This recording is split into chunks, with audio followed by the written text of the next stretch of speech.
Waalaikumsalam Pak Dimas, gimana kabarnya? Sehat? Alhamdulillah sehat. Gimana Boy, sehat? Alhamdulillah sehat. Nah, gimana nih kemarin Iya. katanya ingin apa ya ditemenin di kelas nih. Iya, jadi gini Pak Dimas, saya ingin ya ada suasana baru lah supaya anak-anak pembelajarannya mungkin lebih bersemangat ya, ada motivasi baru eh, dari beberapa teman guru. Jadi saya minta tolong Pak Dimas untuk menemani saya ketika saya sedang menyampaikan materi, sedang Siap. mengajar di depan kelas. Dan juga nanti mohon bimbingannya juga kalau mungkin ada yang harus dibenahi dari cara mengajar saya seperti itu. Siap. Jadi Ya. besok di kelas berapa? Kelas 11 Bu ya? 11 IPA 5 Pak. 11 IPA 5, siap. Iya. Oke, Bu itu di 11 IPA 5 ya. Ya. Mungkin Dengan sebelumnya materi bahasa Indonesia ya Pak ya. ya, saya ingin tanya dulu nih Bu, Ya. untuk tujuan pembelajarannya apa nih besok nih kita? Kebetulan saya akan menyampaikan materi tentang cerpen ya Pak ya. Cerpen ini memang kadang-kadang anak agak sedikit jenuh ya dengan pembelajaran cerpen karena membaca ya, dominan dengan membaca, keterampilan membaca. Namun di sini saya ingin menampilkan keempat keterampilan berbahasa dari materi cerpen ini yang mempunyai tujuan pembelajaran. Yang pertama yaitu supaya anak-anak dapat mengetahui unsur intrinsik yang ada di dalam cerpen, intrinsik dan ekstrinsik tentunya. Di samping itu juga anak-anak dapat mengetahui nilai-nilai kehidupan yang bisa dia peroleh dari cerita yang disampaikan. Nah, selain itu juga diharapkan nantinya anak-anak bisa menerapkan nilai-nilai kehidupan yang positif. Begitu juga dengan anak-anak bisa membuat cerpen itu sendiri. Dan mungkin nanti ada sedikit komunikasi dengan temannya, dipresentasikan kembali apa yang sudah disampaikan sehingga nanti ada masukan atau kritik dan saran dari teman-temannya untuk supaya lebih baik lagi. Jadi ada semacam diskusi ya. Ya, ada diskusi Pak. Ya. Nah, jadi pengembangan yang ingin dicapai baik dari murid dan ibu apa nih? Area pengembangan yang ingin dicapai nih, kompetensi apa gitu yang ingin dicapai? Saya ingin meningkatkan kemampuan berbahasa dari anak-anak ya. Karena kemampuan berbahasa itu kan ada 4. Yang pertama adalah mendengarkan. Jadi dengan mendengarkan cerita yang disampaikan, anak-anak akan belajar mendengarkan, dan mendengarkan pun tidak hanya asal mendengarkan saja, tetapi dia juga harus bisa memahami isi ceritanya. Kemudian yang kedua, anak-anak keterampilan berbahasa, berbicara. Dengan berbicara yaitu nanti anak-anak menyampaikan pendapatnya. Kemudian yang ketiga adalah membaca. Membaca yaitu membaca teks cerpen.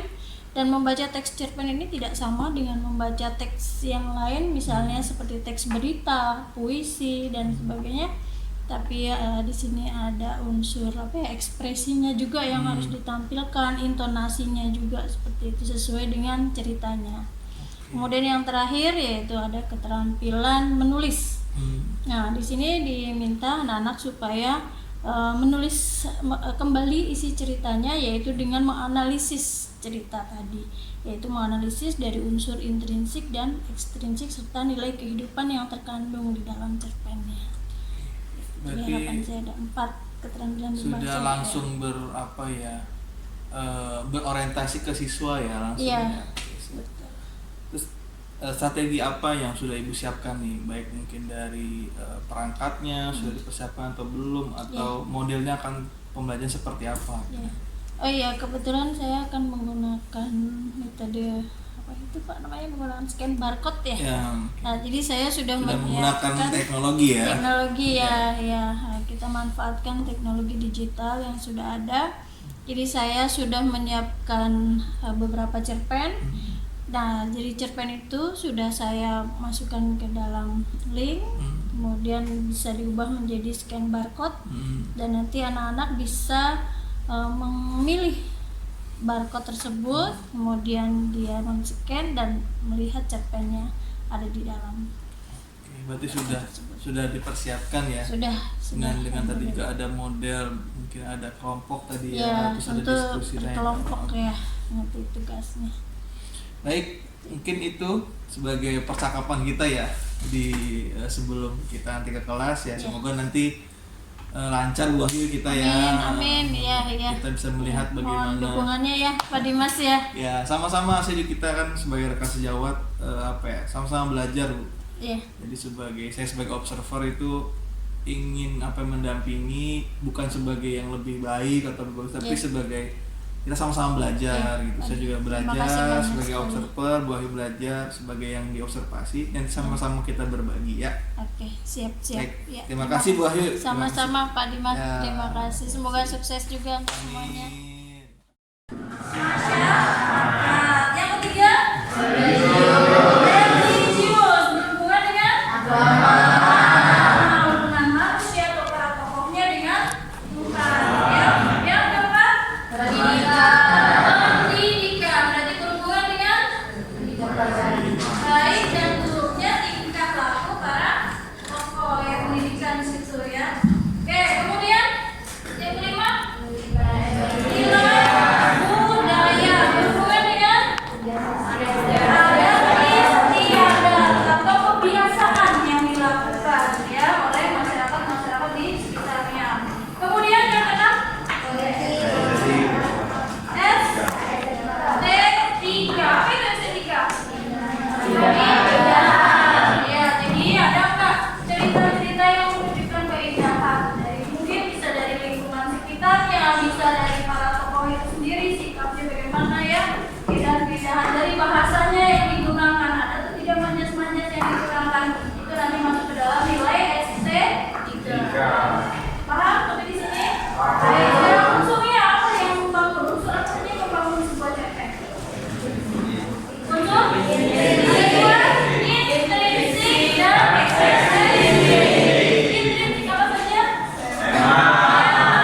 Kemudian alur. Pertokohan, tokoh. Apa lagi?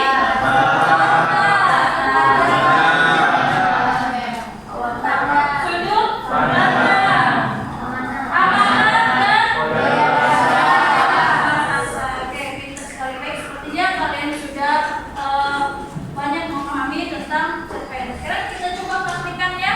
Di sini nanti metodenya silakan kalian duduknya berkelompok, kemudian ibu sudah menyiapkan ada barcode untuk kalian scan. Di dalam barcode ini nanti ada cerpen yang akan kalian bacakan secara spontan ya. Nah, pada metode ini ibu akan menerapkan 4 kemampuan berbahasa ya. Masih ingat kemampuan berbahasa yang harus kita kuasai yang pertama? Membaca. Yang pertama? Dengan kemampuan mendengar. Yang kedua? Kemampuan berbicara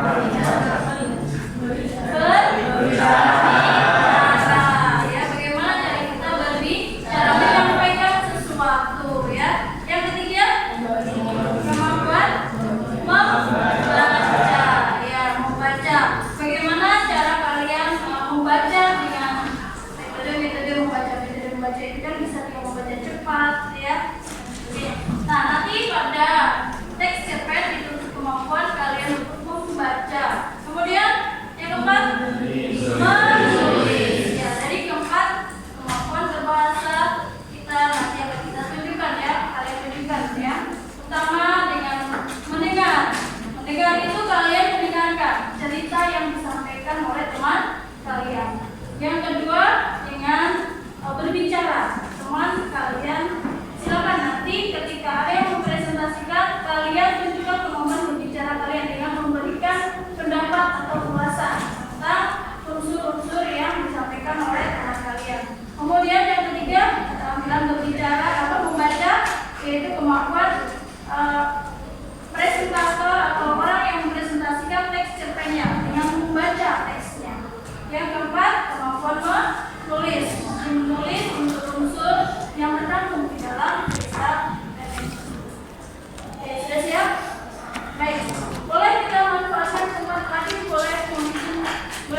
Boleh, boleh, boleh. Silakan. Silakan. Silakan boleh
duduk berkelompok.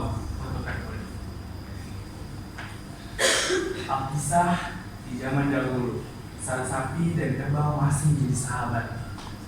Pada masa itu, si sapi mempunyai warna kulit hitam atau kecoklatan, sedangkan si kerbau kulitnya berwarna putih. Kisahkan pada suatu hari di sebuah padang rumput yang hijau, datanglah seorang pendatang baru. Pendatang baru itu adalah banteng. dengan tanduk yang besar dan juga runcing. Dan dengan warna kulit yang hitam gelap menjadikan si banteng itu tampak sangat gagah. Sehingga para sapi betina di padang rumput itu sangat mengagumi si banteng.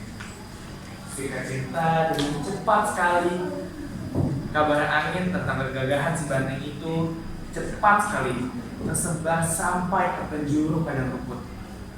Dan si banteng pun menjadi primadona, sekaligus menjadi buah bibir para sapi-sapi dan kerbau betina di padang rumput itu. Si sapi jantan yang memiliki warna kulit hitam agak kecoklatan itu tadi tidak terlalu mempedulikan kabar yang telah tersebar, karena dia telah mensyukuri karunia yang diberikan oleh Tuhan kepadanya. Akan tetapi tidak begitu dengan si kerbau. Ia malah iri dan cemburu kepada si banteng yang telah menjadi primadona dan idolakan para betina. Si banteng, apa hebatnya dia? Aku juga sama dengan dia, memiliki tanduk yang besar, runcing, badanku juga terlihat gagah dan besar. Hanya beda warna kulit saja dengan si banteng. Aku bisa juga jadi primadona, tampak si kerbau yang sedang memutus. Mungkin saja jika warna kulitku berwarna hitam, pasti aku bisa lebih gagah daripada si banteng. Dan aku juga pasti akan jadi lebih terkenal daripada dia. Oh iya, aku menjadi bagus agar warna kulitku menjadi hitam. Akan tetapi, apakah sapi itu mau bertukar kulit denganku? Baiklah, aku ada ide bagus. Aku akan menipu sapi agar dia mau bertukar kulit denganku. Nah, gerak si kerbau sambil sedikit senyum. Akhirnya si kerbau pun menemui si sapi yang sedang berendam di sungai. Tetapi si kerbau pun mulai menjalani ide liciknya. Ia pun membujuk rayu si sapi agar mau bertukar kulit. Akan tetapi si sapi tidak mau, karena tadi ia sudah mensyukuri apa yang telah diberikan Tuhan kepadanya. Tapi si kerbau tidak ingin. Dia terus saja membujuk si sapi agar dia mau bertukar kulitnya. Sampai akhirnya kerbau meminta mohon atas nama persahabatan kepada si sapi. Karena terus didesak, akhirnya si sapi pun merasa kasihan terhadap si kerbau dan si sapi pun mau bertukar kulit. Akan tapi si sapi memberikan syarat terhadap si kerbau. Si kerbau harus berjanji jika sudah bertukar kulit, si kerbau harus mensyukuri apapun yang ia miliki. Dan tanpa berpikir lagi, si kerbau pun menyanggupi syarat yang diajukan oleh si sapi, karena si kerbau sudah terbawa akan nafsunya. Akhirnya mereka berdua pun bertukar kulit. Si sapi menjadi berwarna putih, sedangkan si kerbau menjadi berwarna hitam. Akan tetapi setelah bertukar kulit, rupanya ada masalah. Ternyata kulit si sapi terlalu kecil untuk ukuran si kerbau yang bertubuh besar dan pekat, sehingga kulit itu terasa sesak dipakainya, terlalu ketat dan membuat kerbau tidak nyaman untuk memakainya. Sedangkan kulit si kerbau yang dipakai oleh si sapi besaran, bahkan di bagian leher terlihat menggelambir dan terasa sangat longgar, sehingga membuat si sapi merasa bebas bergerak. Karena merasa kurang nyaman, si kerbau pun dengan kulit barunya dia mengajak si sapi untuk bertukar kulit kembali. Akan tetapi si sapi tidak mau bertukar kulit, karena si kerbau pun sudah berjanji dan menyetujui syarat yang diberikan oleh si sapi kepadanya. Berulang kali si kerbau sampai menengik-nengik lagi ingin menukar kembali kulitnya, tetapi si sapi itu tidak mau. Bahkan dia mereka bertemu dimanapun dan kapanpun, si kerbau pun tetap berusaha membujuk sapi untuk menukar kembali. Tapi si sapi selalu bilang, moh. Nah, itulah mitos Alkisah kenapa kerbau berwarna hitam kecoklatan dan kenapa kulit si sapi terlihat menggelambir di bagian lehernya. Dan itu juga menjadi alasan yang menjelaskan bunyi suara sapi bahasa Jawa moh yang artinya tidak mau. Terima kasih.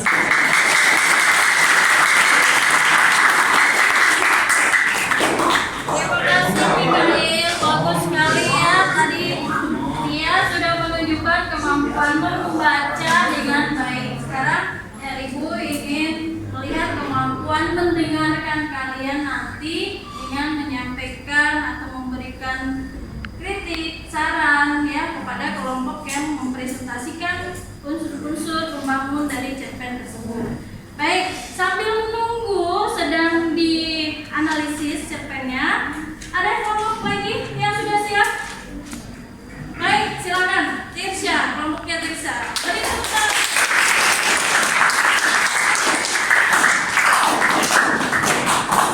Barcode-nya di bawah, scan barcode-nya.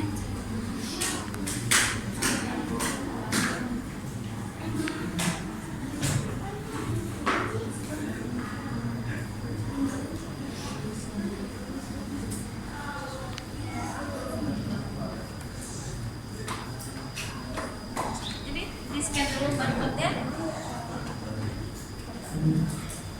Sudah? Oke, baik. Nanti bisa ditunjukkan cerpennya.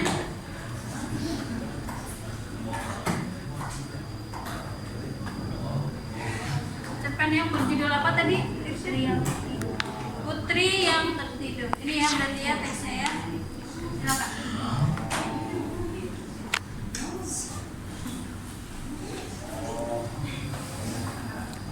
Assalamualaikum warahmatullahi wabarakatuh. Salam. Tuh. Selamat pagi semuanya. Pagi. Luar biasa. Tetap semangat. Oke, coba diulang lagi selamat paginya biar semangat Bang. Yang keras suaranya. Selamat pagi semuanya.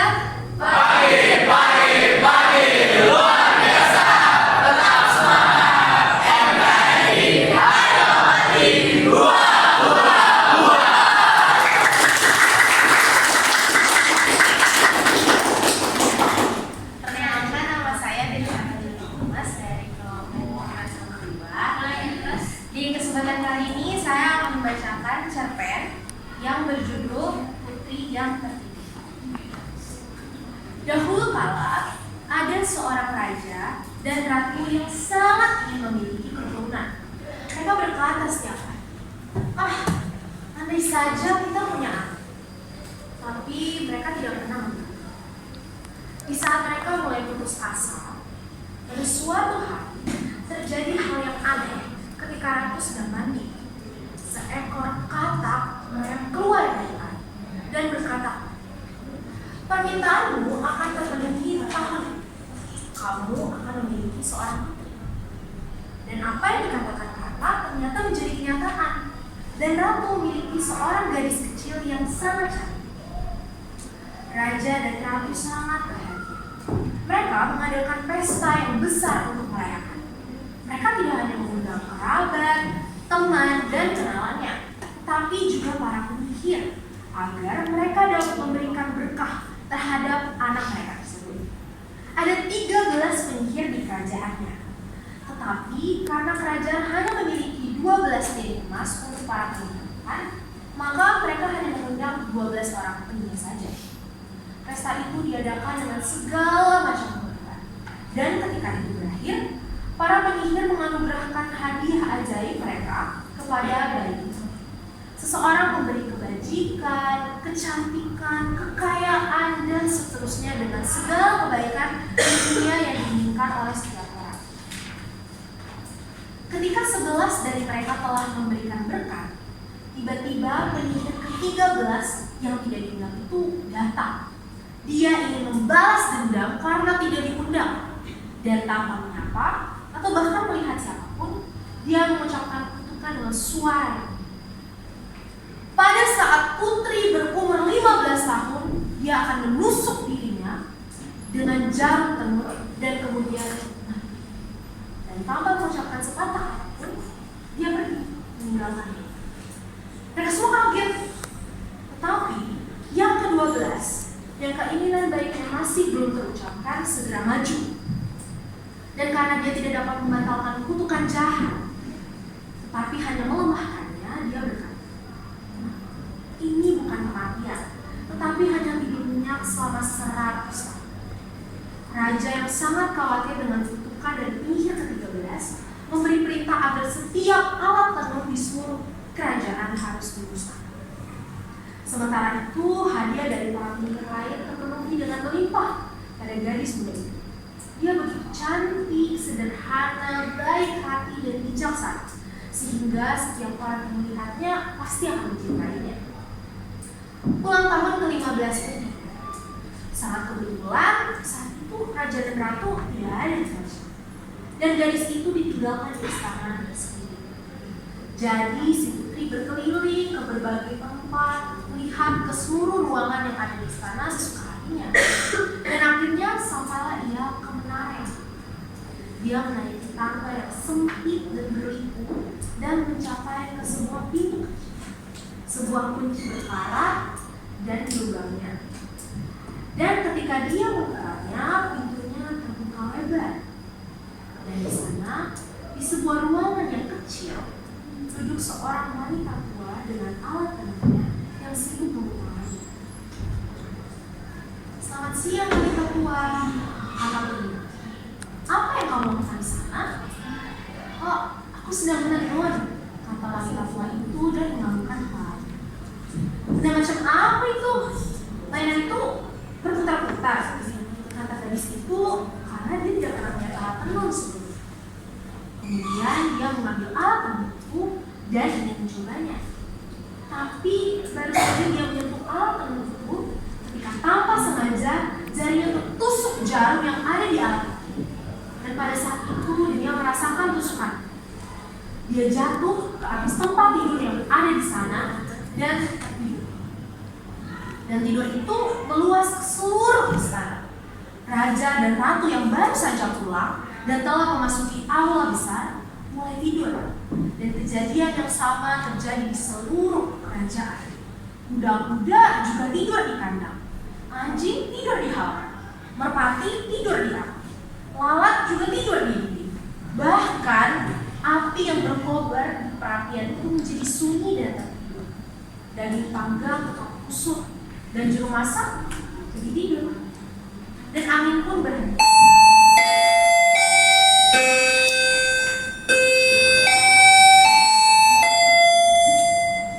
Dan di pepohonan di depan kastil tidak ada daun yang bergerak lagi. Tapi di sekeliling kastil itu mulai tumbuh pagar duri yang setiap tahunnya semakin jadi lebih tinggi. Dan akhirnya tumbuh lebat mengelilingi kastil itu. Sehingga tidak ada yang bisa dilihat. Sehingga dari waktu ke waktu, pangeran dari kerajaan-kerajaan yang lain datang dan mencoba melewati pagar berduri itu untuk masuk ke dalam kastil. Tapi sayang, tidak ada yang berhasil. Karena duri-duri itu sangat kuat, seolah-olah mereka memiliki tangan. Dan para pemuda terperangkap di dalamnya. Tidak dapat lepas lagi. Dan mati dalam kematian yang menyedihkan. Setelah bertahun-tahun kemudian, seorang putra raja datang lagi ke negara itu dan mendengar seorang lelaki tua berbicara tentang pagar duri dan bahwa sebuah kastil dikatakan berdiri di belakang. Diceritakan juga di mana seorang putri yang sangat cantik bernama Briar Rose telah tertidur selama 100 tahun dan bahwa raja dan ratu dan seluruh istana juga tertidur. Dia juga telah mendengar dari kakinya bahwa banyak putra raja yang telah datang dan telah mencoba melewati pagar berduri. Tapi mereka terperangkap di dalam dan meninggal dengan kematian yang menyedihkan. Kemudian pemuda itu berkata, "Saya tidak takut. Saya akan pergi dan bertemu dengan Briar Rose yang cantik." Si pangeran tidak mau mendengarkan para orang tua yang melarangnya untuk kesana. Tapi saat ini memang sudah 100 tahun. Dan tibalah harinya ketika Briar Rose akan bangun lagi. Ketika putra raja mendekati pagar berduri, mereka membuka jalan dan terhampar bunga-bunga yang besar dan indah yang saling berpisah atas kemauan mereka sendiri dan membiarkan melewat tanpa takut. Di halaman kastil dia melihat kuda-kuda dan anjing-anjing yang terlihat sedang tidur. Di atap ada juga merpati yang sedang duduk dengan kepala di bawah sayapnya dan bahkan dia tertidur. Dan ketika dia memasuki rumah, lalat-lalat tertidur di dinding. Juru masak di dapur masih mengulurkan tangannya untuk menangkap anaknya, dan pelayan itu sedang duduk di dekat ayam hitam yang akan dia potong. Dia pergi lebih jauh. Dari aula besar, dia melihat seluruh istana sedang tertidur. Dari atas tahta berbaring raja dan ratu. Kemudian dia melanjutkan perjalanannya lebih jauh lagi dan semuanya sunyi sehingga nafas saja bisa terdengar. Dan akhirnya dia datang ke menara dan membuka pintu ruangan kecil tempat Briar Rose bekerja. Di sana dia terbaring begitu cantik sehingga sang pangeran tidak bisa mengalahkan pandangannya. Dia membungkuk, kemudian mencium. Tapi begitu dia menciumnya, Briar Rose membuka matanya dan terbangun. Lalu ia menatap. Kemudian mereka pun turun bersama. Raja dan ratu juga terbangun. Seluruh istana juga terbangun dan saling memandang dengan heran. Apa nih? Dan kuda-kuda di halaman berdiri kembali dan mengguncang dirinya. Anjing-anjing itu melompat dan mengibas-ibaskan ekor. Merpati di atap juga menarik keluar kepalanya dari bawah sayap dan melihat sekeliling dan menjang ke alam yang berbeda. Lalat-lalat di dinding merayap lagi. Api di dapur menyala dan berkedap-kedip serta memasak burger. Dan kemudian pernikahan putra raja dengan Briar Rose dirayakan dengan segala kemegahan. Dan mereka pun hidup bahagia sampai akhir.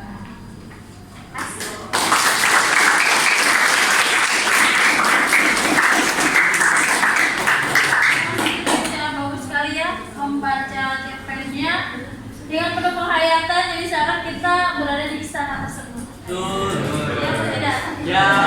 Atau jadi putri tidur? Atau jadi pangerannya yang jaga? Baik ya, terima kasih. Silakan dianalisis dulu unsurnya ya. Ya. Bagaimana? Senang tidak dengan metode pembelajaran seperti ini? Jadi banyak informasi tentang cerita-cerita yang bisa kita peroleh ya, dan banyak juga nilai-nilai kehidupan yang bisa kita teladani dari cerita-cerita tersebut. Sudah siap untuk mempresentasikan? Belum. Boleh ikut tingkat dulu kali Pak Dev ya? Ya, sambil kita mengingat-ingat ya, sambil menunggu temannya menganalisis, coba diingat lagi tadi unsur yang pertama adalah unsur membangun cerpen, unsur intrinsipnya. Tema itu apa tema? Tema adalah pokok cerita. Kemudian alur. Ada berapa jenis alur? Ada 3. Apa saja?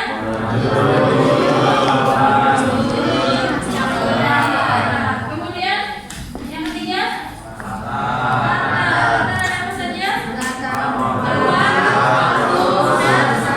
Suasana. Baik.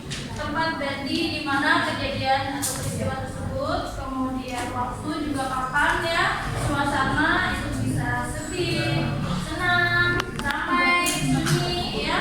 Oke, kemudian setelah latar atau setting,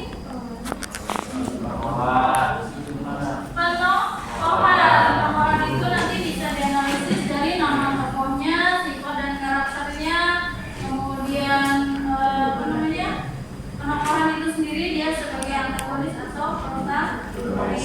Kemudian setelah penokohan ada sudut pandang. Sudut pandang ada berapa?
ringan atau serba tahu. Bagaimana?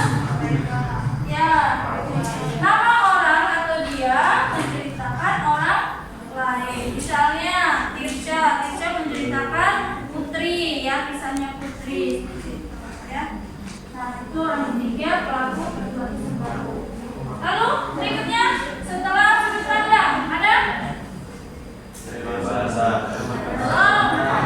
amanat dulu. Apa itu amanat?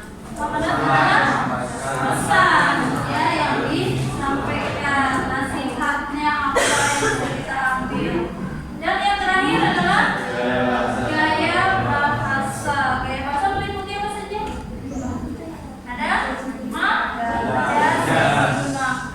ada pilihan katanya, ya. Ada apa lagi?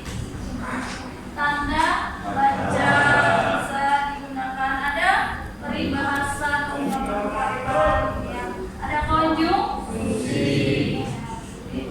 Ternyata unsur pembangun cerpen itu banyak, ya. Tapi unsur pembangun cerpen itu sama dengan unsur pembangun karya sastra prosa fiksi yang berbentuk novel, ya. Nanti di kelas 12 kalian diminta untuk membuat novel. Unsur pembangun yang sama dengan cerpen. Jadi kalau kalian sudah menguasai unsur pembangun cerpen, insya Allah nanti di kelas 12 juga bisa membuat novel. Siap, ya? Novel. Harus siap, ya. Novel itu minimal berapa halaman? Minimal 50-an atau 50.000 ya, lumayan. Kalau cerpen tadi maksimal 10.000. Dari 10.000 ke 50.000 itu namanya apa tadi? Kemarin ada yang masih ingat? Cerpen, terus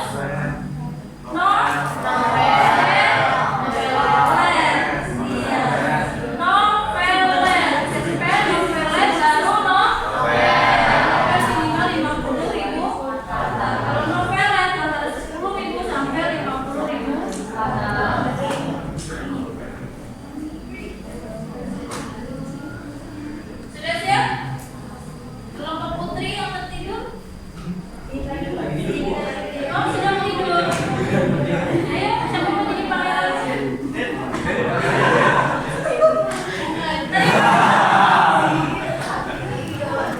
Masih ingat cerita yang pertama? Cerita yang pertama tadi tentang apa? Sapi. Terkait dengan terbang, ya. Ya.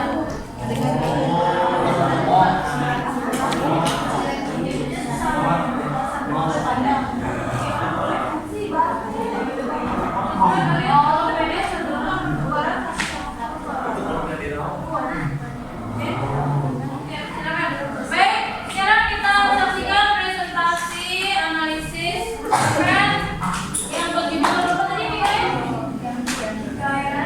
Sapi dan kerbau bertukar kulit. Ya, silakan disimak. Nanti yang lain yang mendengarkan tolong diberikan masukannya, ya, kritik dan sarannya, ya. Silakan. Assalamualaikum warahmatullahi wabarakatuh. Waalaikumsalam warahmatullahi wabarakatuh. Di sini kami akan menganalisis dari hasil cerpen yaitu Hikayat Sapi dan Kerbau Bertukar Kulit. Di sini saya akan membacakan sinopsisnya. Pada zaman dahulu, ada seekor sapi dan kerbau yang menjadi sahabat. Namun, pada suatu hari ada pendatang baru yaitu banteng. Banteng memiliki kulit yang tampak hitam nan gagah yang menjadikan topik obrolan di kalangan kerbau dan sapi. Mendengar hal itu, si kerbau merasa iri dan meminta bertukar kulit dengan sapi. Sapi yang terus-terusan didesak oleh kerbau akhirnya terpaksa menuruti keinginan kerbau untuk bertukar kulit. Dari semua tersebut, kita dapat menentukan unsur intinya perselisihan. Karena kan dia menceritakan perselisihan antara kerbau dan banteng. Terus alurnya itu maju. Terus setting garapannya yang pertama tempatnya itu di padang rumput. Waktunya di zaman dahulu pada suatu hari yang cerah.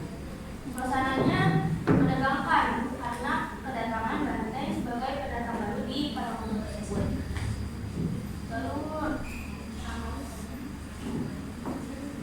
Lalu nama-namanya yaitu ada kerbau, banteng, sapi. Karakternya kerbau iri, dengki, dan licik. Sapi rendah hati, banteng percaya diri. Penokohannya kerbau antagonis, sapi protagonis, banteng antagonis. Sudut pandangnya orang ketiga serba tahu. Selanjutnya itu ada amanat. Syukuri apa yang telah kita miliki saat ini. Segala sesuatu yang telah Tuhan berikan pasti yang terbaik walau terkadang kita menyadarinya. Setiap makhluk juga mempunyai keunggulan masing-masing. Oleh sebab itu jangan saling cemburu kepada sesama makhluk Tuhan. Dan terakhir itu ada nilai kehidupan. Ini ada nilai religius. Itu mensyukuri karunia yang telah diberikan Tuhan kepada kita. Yang kedua itu ada nilai estetika, di sebuah padang rumput yang hijau. Yang ketiga itu ada nilai sosial, si banteng pun menjadi primadona dan buah bibir para sapi dan kerbau. Sekian kami. Wassalamualaikum warahmatullahi wabarakatuh.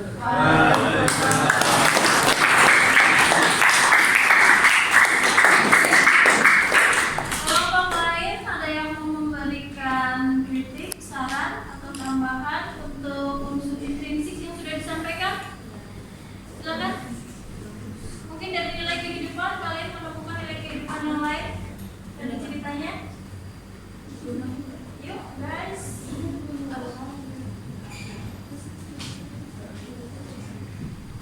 Edgar, ada yang mau disampaikan? Silakan. Ya, nggak apa-apa, silakan Edgar. Ya, supaya hidup ya.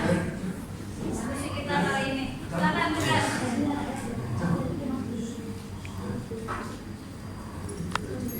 Apa lagi? Kembali? Ada yang mau disampaikan? Bagaimana penyampaiannya? Sudah bagus atau belum? Menurut penilaian kalian? Bagus. Unsur-unsurnya sudah disampaikan semua? Sudah. Ya, baik. Kalau gitu Ibu ingin saya sedikit tadi tokoh utamanya siapa?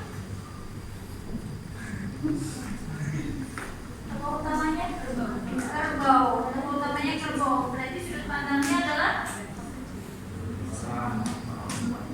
kerbau menceritakan siapa? Dirinya sendiri atau orang lain? Tidak orang lain juga.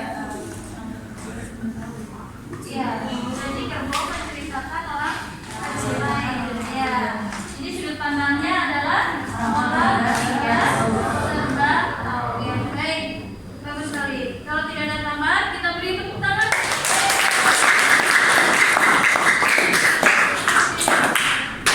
Berikutnya, sudah siap? Bagus. Silakan nih.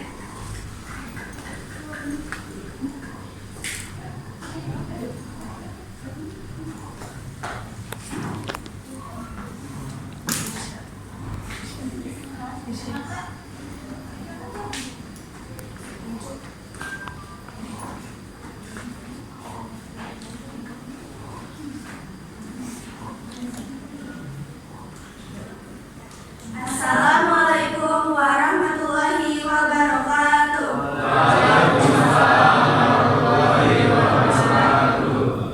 Oke, jadi di sini saya akan membacakan sinopsis dari cerpen yang sudah dibacakan oleh yaitu Putri yang Tidur. Di zaman dahulu kala hiduplah seorang raja dan bangsa yang tidak memiliki anak. Masalah ini membuat raja dan bangsa sangat sedih. Tetapi di suatu hari ketika sang ratu berjalan di sungai, ada seekor katak yang keluar dari air dan berkata, apa yang kamu inginkan akan terpenuhi dan aku akan segera mempunyai seorang putri. Apa yang katak tersebut ramalkan segera menjadi kenyataan, dan sang ratu melahirkan seorang gadis kecil yang sangat cantik sehingga sang raja tidak dapat menahan kegembiraannya dan mengadakan perjamuan besar-besaran. Dia lalu mengundang seorang keluarga, teman dan seluruh penduduk di kerajaan. Semua punjer yang ada di kerajaan juga diundang agar mereka dapat ikut menjaga dan memberikan anak kepada putri kecilnya. Di kerajaannya terdapat 13 orang penyihir dan sang raja hanya memiliki 12 piring emas, sehingga raja tersebut memutuskan untuk mengundang 12 orang penyihir saja dan tidak mengundang yang ke-13. Saat ini 100 tahun lalu, dan ketika pangeran tersebut datang ke semak belukar yang mengagari istana, yang dilihatnya hanyalah tanaman-tanaman yang indah yang dapat dilalui dengan mudah. Tanaman tersebut menutupi kembali dengan rapat ketika pangeran tersebut telah melaluinya. Akhirnya raja dan ratu mengadakan pesta pernikahan untuk sang putri dan pangeran yang berakhir dengan kebahagiaan sepanjang hidup mereka. Oke, itu merupakan sinopsis dari cerpen putri yang pertama. Setelah dibacakan sinopsisnya, ini kita punya kita mau menganalisis unsur intrinsiknya. Yang pertama itu ada temanya itu cinta sejati, alurnya itu mundur, tokoh utamanya itu Brainrose, sifatnya itu baik hati, berarti protagonis, terus polos, dan rasa hitamnya itu besar. Terus yang kedua itu ada ratu sama raja, sifatnya itu sabar, akan menyerah. Yang ketiga itu ada penyihir ke-12 dan ke-13. Penyihir ke-13 ini penendang sifatnya atau antagonis. Yang penyihir ke-12 itu baik hati. Nah, yang keempat itu ada putra raja. Putra raja itu sifatnya pantang menyerah dan keras kepala. Sentri waktunya itu dahulu kala dan 100 tahun pada saat seluruh keluarga istana itu bangun. Yang kedua itu ada tempat itu di istana. Yang ketiga itu di suasana. Yang awalnya suasana yang menegangkan, yang akhirnya itu bahagia. Lalu kita ke sudut pandang. Sudut pandang itu sudut pandang orang ketiga, orang kedua, karena raja dan ratu menceritakan orang lain. Nah, itu ada gaya bahasa. Yang pertama ada bola atau berlebihkan. Yang kedua ada simbolik menggunakan gambaran hewan atau tumbuhan. Nah, yang ketiga itu ada amanat.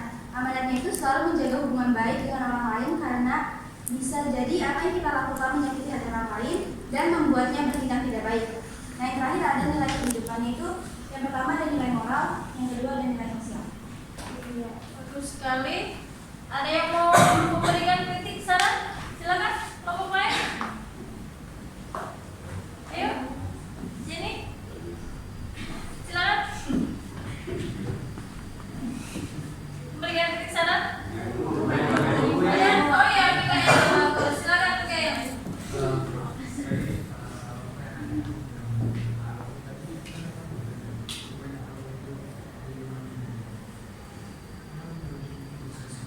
Menurutnya itu bagian awal itu dahulu kala.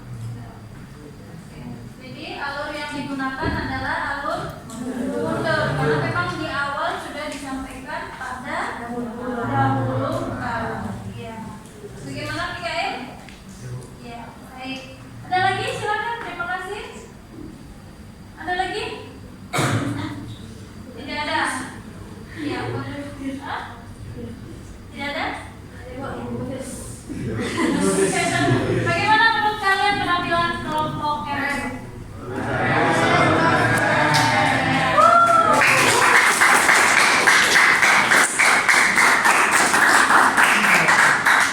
Baik, terima kasih. Tadi dibacakan sudah, akhirnya dianalisis pun sudah ya. Baik, terima kasih. Silakan kembali. Sekian dari kaum kami. Kalau mohon maaf. Wassalamualaikum warahmatullahi wabarakatuh.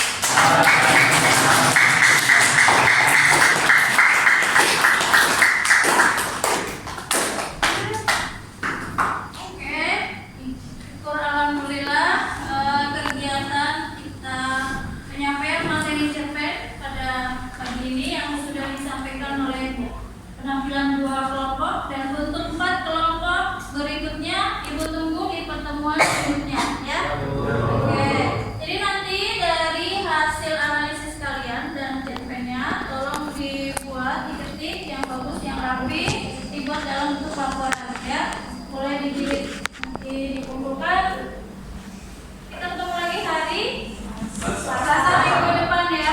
Berarti kita diberi waktu sekitar 6 hari ya. 6 hari dari sekarang. Bisa ya? Siap. Baik. Terima kasih.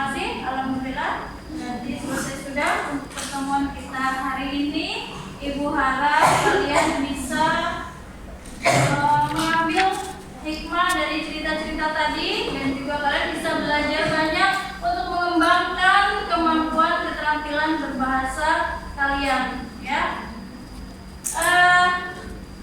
Terima kasih Ibu, yakin kalian anak-anak yang hebat ya. Kenapa Ibu minta tolong kelas kalian untuk sebagai model pembelajaran ya, karena Ibu tahu kelas kalian adalah kelas yang cepat ya, cepat tanggap, cepat merespon ya, dan bisa bekerja sama dengan baik. Beri tepuk tangan.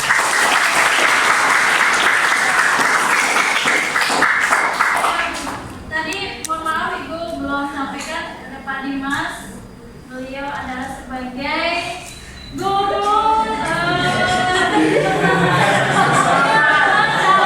guru penggerak.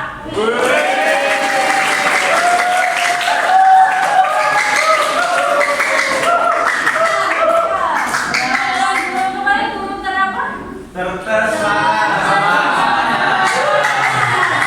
Semangat luar biasa ya. Semangat memotivasi kalian, semangat di dalam bidang pembelajaran ya. Dia selalu memotivasi dan memberikan ide-ide kreatifnya untuk metode-metode pembelajaran ya. Termasuk Ibu juga tadi menggunakan skateboard, itu juga ide dari Pak Dimas.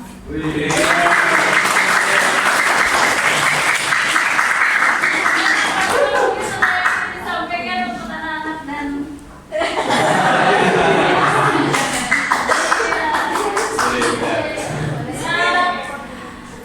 bagaimana kesan dan pesan kalian? Oh iya, kemarin itu kasih tugas bikin konten. Sudah jadi ada satu yang sudah.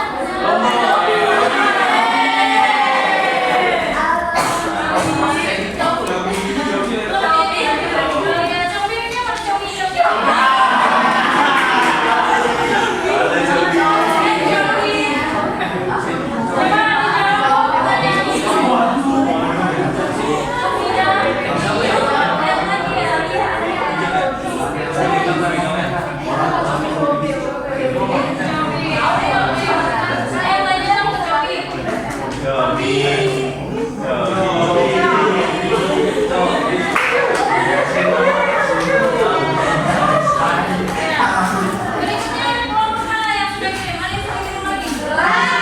Belum. Kita kasih dulu ya. Jadi kenapa Ibu meminta kalian untuk membuat konten tersebut ya? Jadi tujuan Ibu adalah Ibu ingin memanfaatkan media sosial kita yang sudah ada ya, boleh di IG, boleh di TikTok ya.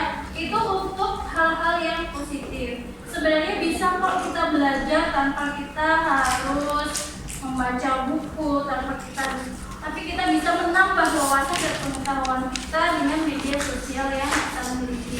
Jadi yang ditonton tontonannya itu adalah tontonan yang bermanfaat. Dan kalian sebagai seorang modelnya itu juga insya Allah kalau kita memberikan pengetahuan kepada orang lain, kita akan mendapatkan pahala, mendapat pengetahuan kembali ya, dan akan menambah wawasan kita sendiri.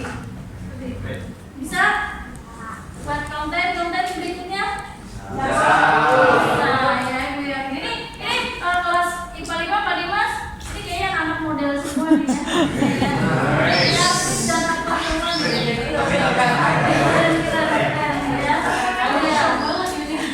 teman terus ya dibuat ya. Karena sebenarnya materi bahasa Indonesia itu banyak sekali, namun karena keterbatasan waktu ya, keterbatasannya yang masih waktu untuk menyampaikan kepada kalian itu sangat sedikit ya. Jadi materi yang hanya disampaikan di sekolah ya materi yang berhubungan dengan materi sekolah yang dari dinas pendidikan ya. Sementara untuk mendukung materi dari dinas pendidikan itu banyak sekali materi-materi yang mungkin kalian lupa atau belum kalian ketahui. Seperti kata baku dan tidak baku saja masih ada beberapa yang belum paham ya atau tidak. Nah, di situ Ibu ingin ya, yuk kita bareng-bareng lah kita menghidupkan kreativitas kita, meningkatkan kreativitas kita tentang bahasa Indonesia. Atau mungkin tidak hanya bahasa Indonesia saja ya, Ibu yakin. Dan Ibu perhatikan konten-konten kalian yang lain juga ada ya. Pelajaran matematika terutama ya. Iya. Pak Mualim. Terus apa lagi? Pelajaran apa? Saksi mungkin apa?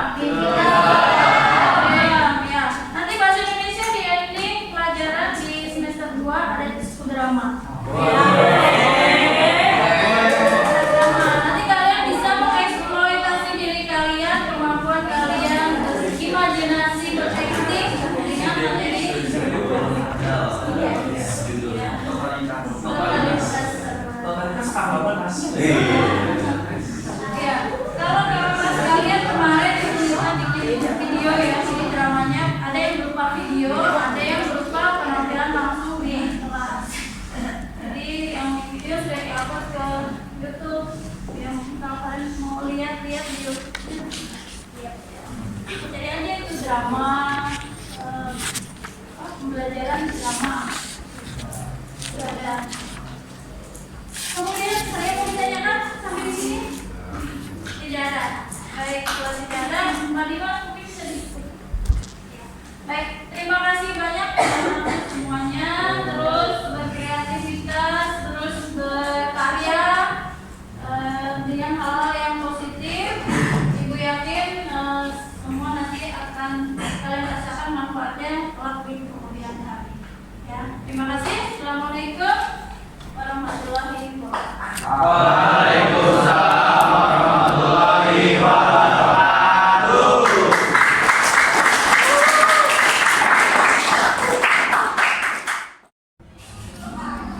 Alhamdulillahirrahmanirrahim. Gimana Bu Wahyu tadi sudah mengajar anak di kelas 11 MIPA 5. Gimana? Perasaannya gimana perasaan?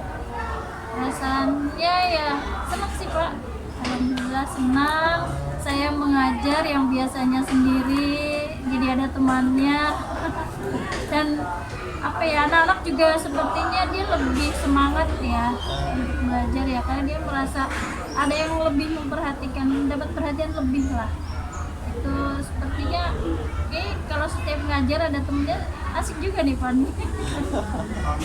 Ya maksudnya tidak tegang kan, maksudnya ketika ada seorang guru yang di kelas terus melihat membersamai di kelas itu tidak tegang kan, sudah digoyong gimana lah gitu kan. Enggak sih, insya Allah. Yang penting Tetap ada gugupnya tapi enggak ya? Ya bisa lama-lama juga kan kita akan terbiasa. Yang penting materi aja dulu sih disiapin sih kalau kata saya. Kalau materi udah disiapin, insya Allah ya semua akan berjalan dengan baik ya. Ya, saya sebelumnya terima kasih Bu Wahyu sudah mau diobservasi ya. Bukan saya yang lebih baik dibanding bukan, tapi ini sebagai sama-sama kita belajar, sama-sama kita untuk mengupgrade diri kita. Jadi saya juga jadi merasakan nih pengalaman anak di kelas seperti apalah gitu. Artinya bagaimana pelayanan kita kepada siswa di kelas, apa yang dirasakan mereka di kelas. Jadi perasaan Bu Wahyu itu senang lah ya. Senang sekali Pak. Ya, terus mungkin apa nih pembelajaran yang sudah Ibu ambil tadi selama di kelas tadi, apa yang tadi kita berdua di kelas itu, apa pembelajaran apa? Seperti apa? Kalau tadi sih saya lebih lebih mengaktifkan anak-anak ya. Jadi lebih banyak anak-anak yang aktif karena di situ kebetulan materi saya kan cerpen ya. Di cerpen itu kan dituntut tujuan pembelajarannya itu anak-anak harus bisa memahami isi sebuah cerita, entah itu dari nilai-nilai kehidupannya ataupun dari unsur-unsur pembangunnya gitu. Nah kalau si anak tidak menarik untuk mengetahui isi cerpennya, tidak digunakan dengan metode yang menarik, anak-anak tentu akan bosan. Membaca saja zaman sekarang anak-anak itu sudah sedikit kan yang mau membaca ya, tapi dengan metode yang tadi saya berikan, insya Allah itu akan menjadi penyemangat anak-anak untuk bisa lebih giat lagi belajar membacanya. Dan metode-metode membaca pun itu tidak semua orang bisa ya membaca sebuah cerita dengan baik, karena di dalam sebuah cerita fiksi kalau ketika kita membaca itu butuh penghayatan, kemudian ekspresi ya, tidak sama dengan membaca sebuah berita. Dan alhamdulillah tadi anak-anak sudah bisa mempraktikkan dengan baik, dengan penuh penghayatan, dan mereka pun yang mendengarkan juga bisa menyimak dengan baik. Jadi ada 4 keterampilan berbahasa Pak, alhamdulillah tadi sudah bisa diterapkan ya. Ya tadi sih saya pakai ada namanya pembelajaran namanya ada 2 Bu, pembelajaran berdiferensiasi sama pembelajaran sosial emosional. Nah dalam sintak pembelajaran sosial emosional itu ada 3 kan? Ada pembukaan, inti dan penutup ya gitu ya secara umum. Tapi dalam pembelajaran sosial emosional itu ada sebutannya pembukaan yang hangat. Nah, tadi Bu Ayu sudah membuka kegiatan dengan hangat lah ya. Saya tadi sudah lihat menyapa anak-anak juga ini juga. Kemudian bukan hangat, yang kedua inti yang melibatkan. Nah, inti yang melibatkan ini Bu Ayu tadi sudah mengundang anak-anak untuk ke depan kelas, mereka merasa terundang untuk untuk aktif di kelas. Jadi saya pikir inti yang melibatkan sudah ada tadi. Bagaimana pembelajaran itu berpusat pada murid gitu. Bukan kita yang terus berbicara tapi ada dominasi dari murid dalam pembelajaran. Kemudian yang ketiga itu penutup yang optimistik namanya. Nah mungkin itu tadi yang menurut saya sebagai pembelajaran kita bersama ya, itu yang belum maksimal gitu ya. Mungkin dalam penutup itu kita bisa sisipkan dengan refleksi gimana perasaan kalian. Selain itu juga kita juga bisa kasih evaluasi pembelajaran, kemudian kita bisa kasih kayak apa besok belajar apa. Jadi tadi sih sudah sih apa sih yang dirasain anak-anak, senang sudah bisa belajar dengan metode ini, itu cukup sih refleksi. Cuman ada satu hal lagi yang bisa kita lakukan seperti penilaian, evaluasi ya. Jadi itu sih paling yang kan kita nggak boleh puas ya, walaupun kita ngasih tugas tapi kita bisa kasih penilaian lah.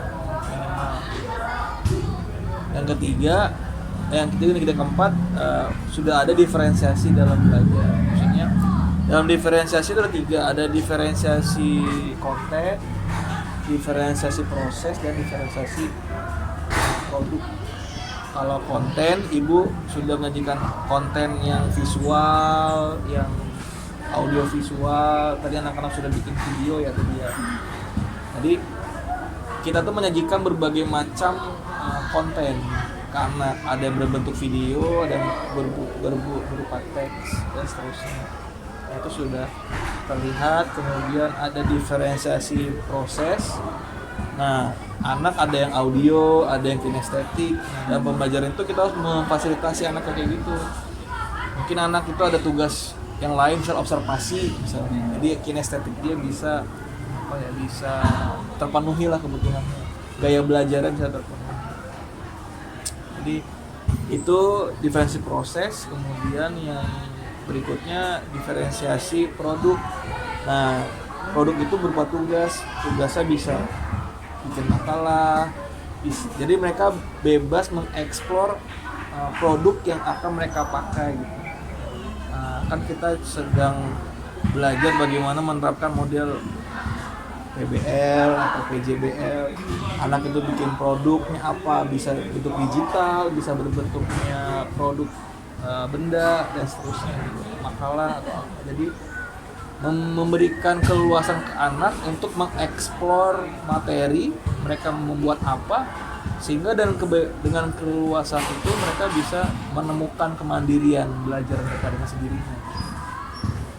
Nah itu sih sedikit ini ya Bu ya, bukan kita sama belajar lah. Ya.